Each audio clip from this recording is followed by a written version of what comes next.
원룸 베란다에서 16년 전 숨진 여성의 시신이 발견됐습니다. 시신은 벽돌과 시멘트 속 여행용 가방에 꽁꽁 숨겨져 있었는데 완전 부패가 되지 않아 지문까지 채취가 가능했습니다. 범행을 저지른 인면수심의 동거남은 시신을 곁에 둔 채 8년 동안이나 그 집에서 생활했다고 하네요. 강진우 기자가 보도합니다. 경남 양산의 한 원룸에 경찰이 들어갑니다. 동거녀 살해 피의자인 50대 남성 A씨를 긴급 체포합니다. 살인, 사체 은닉 혐의로 체포하겠습니다. 변호사를 선임하십니까? 지난 2008년 10월, 그러니까 16년 전 말다툼을 벌이던 동거녀를 둔기로 살해한 혐의입니다. A씨는 곧바로 시신을 여행용 가방에 담아 베란다로 옮긴 후 벽돌을 쌓고 시멘트를 부어 덮었습니다. 그리고 2016년 마약을 투약하다 구속될 때까지 8년 동안이나 시신과 함께 생활했습니다. 이렇게 빈집은 이후 새가 나가지 않았고 지난 8월 옥상 방수 공사를 하다 16년 전 시신이 발견됐습니다. 그 공간이 원래 피트 공간이라 해서 보통 그 세입자들은 확인하기 힘든 공간입니다. 집주인 아니면은 손댈 이유가 없는 공간이기 때문에. 교류가 없던 여성의 가족은 사망 3년 후에 실종 신고를 했고 당시 용의자였던 A씨는 헤어졌다라며 수사망을 피했습니다. 경찰은 공소시효가 만료되는 사체 은닉은 배제하고 살인 혐의로 A씨를 구속했습니다. MBN 뉴스 강진우입니다. 20여 년 전 우리 정부는 1조 2천억 원 규모의 차관을 북한에 제공했었습니다. 당연히 원금에 이자까지 더해서 돌려받아야 하는데 아직까지 이자는커녕 원금도 다 못 받고 있다는 걸 아십니까? 앞으로도 줄 것 같지 않죠. 연체금이 매일 1억 원 이상씩 쌓이고 있는데 물론 이 돈 다 우리 이해산입니다. 최돈희 기자가 단독 보도합니다. 지난 2000년 남북 합의에 따라 정부는 북한에 1조 2천억 원 규모의 차관을 제공했습니다. 부상 지원 대신 차관과 이자를 상환해야 하는 정식 상거래 방식이었습니다. 2008년까지 제공됐는데 대부분 식량 차관이었습니다. 4년 뒤 첫 상환 시기가 도래했지만 현재까지 상환은 전혀 이루어지지 않고 있습니다. 연체액은 5,800억 원. 이를 갚지 못해 부과된 지연배상금만 540억 원에 달하는 것으로 확인됐습니다. 12년간 매일 1억 4천만 원씩 못 받은 셈입니다. 더 큰 문제는 상환이 이뤄질 가능성은 거의 없다는 겁니다.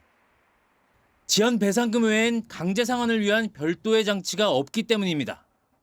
이자는커녕 원금도 제대로 상환된 것이 거의 없습니다. 국민 혈세에 대해서 반드시 강력한 추징 의사를 가져야 되고 정부는 이에 대해서 더욱더 적극적으로 대처해야 된다고 생각합니다. 정부는 북측에 1년에 4번씩 12년째 상환 독촉 통지문을 보내고 있다고 밝혔습니다. 다만 북측이 수신했는지 여부는 알 수 없다고 덧붙였습니다. MBN 뉴스 최돈입니다. 이렇게 어지간한 규제에도 대출받아 집자련 수요가 잦아들 기미를 보이지 않자 우리은행은 오늘 더 강한 규제를 발표했습니다. 집이 한 채라도 있는 사람에겐 서울 중 수도권에서 추가로 집을 사거나 전세를 얻기 위한 대출을 내주지 않겠다는 내용입니다. 최은미 기자입니다. 우리은행은 오는 9일부터 집을 한 채라도 가진 사람이 서울 등 수도권에서 집을 추가로 구입하거나 전세를 살려고 할 때 대출을 내주지 않겠다고 밝혔습니다. 주택 보유자의 서울 수도권 지역 주택담보대출과 전세자금 대출을 전면 차단해 가계부채를 억제하고 갭투자 투기 수요를 막겠다는 겁니다. 실수요자 중심으로 지원을 하기 위해서 무주택자와 서민들에게만 전세대출과 주택담보대출을 공급을 하려고 합니다. 주택담보대출의 경우 기존에 보유하고 있는 주택을 처분하는 조건이라면 허용할 계획인데 처분 기한이 기존 2년에서 1년 이내로 대폭 단축될 가능성이 큽니다. 시중은행이 22차례나 금리를 인상하고 주택담보대출 최장 만기를 30년으로 축소하는 등 갖가지 대책을 동원했지만 주담대 증가세는 지난 7월 최고치를 경신한 뒤 8월에도 그치지 않고 있습니다. 금융당국도 금리 인상이 아닌 가계부채 관리 방안을 금융권에 주문하고 있어 우리은행의 초강수 대책이 다른 은행으로 번질 가능성도 배제할 수 없다는 분석입니다. MBN 뉴스 최은미입니다. 헤어진 전 여자친구를 흉기로 살해한 충격적인 사건이 또 발생했습니다. 이별 통보를 받고 범행을 저지른 것으로 알려졌는데 연인 관계에서 벌어지는 혹은 헤어진 이후 벌어지는 이 같은 교제 범죄는 해마다 늘고 있습니다. 박상호 기자입니다. 부산의 한 오피스텔 앞에 시민들이 몰려 있습니다. 소방구급대가 황급히 들것을 옮기고 건물 밑에 에어매트를 설치합니다. 잠시 뒤 한 남성이 경찰에 붙잡혀 끌려 나옵니다. 남자는 옷에 붙어서 묻어있어. 다른 쪽에 피가 막 자고 있어. 그거에 돼 있고 이랬더라고. 어제 저녁 7시쯤 30대 남성이 전 여자친구를 흉기로 살해하고 스스로 경찰에 신고했습니다. 범행 후 남성은 오피스텔 옥상에서 투신을 시도하려다 출동한 경찰에 붙잡혔습니다. 두 사람은 1년 정도 사귀다 최근에 헤어진 것으로 알려졌습니다. 이별 통보를 받은 남성이 흉기를 들고 여성 집에 들이닥쳐 범행을 저지른 것으로 전해졌습니다. 남자가 원해서 헤어진 게 아니니까 약간 매달리고 이래 안 되겠습니까? 자세한 범행 동기를 좀 더 조사를 해봐야 됩니다. 연인 관계에서 발생하는 이른바 교제 범죄는 해마다 급증하고 있습니다. 지난해 전국에서 교제 폭력으로 입건된 피의자는 13,900명이 넘는데 5년 전과 비교하면 무려 40% 이상 늘었습니다. MBN 뉴스 박상호입니다. 어제 부산 해운대에선 벤츠 승용차가 갑자기 역주행을 하면서 인도로 돌진하는 일이 벌어졌습니다. 이 사고로 길을 가고 있던 보행자 2명이 안타깝게 숨졌는데요. 역주행하는 모습이 CCTV에 찍혔는데 70자 운전자는 급발진을 주장하고 있습니다. 박상호 기자가 취재했습니다. 부산 해운대구의 왕복 2차로 도로입니다.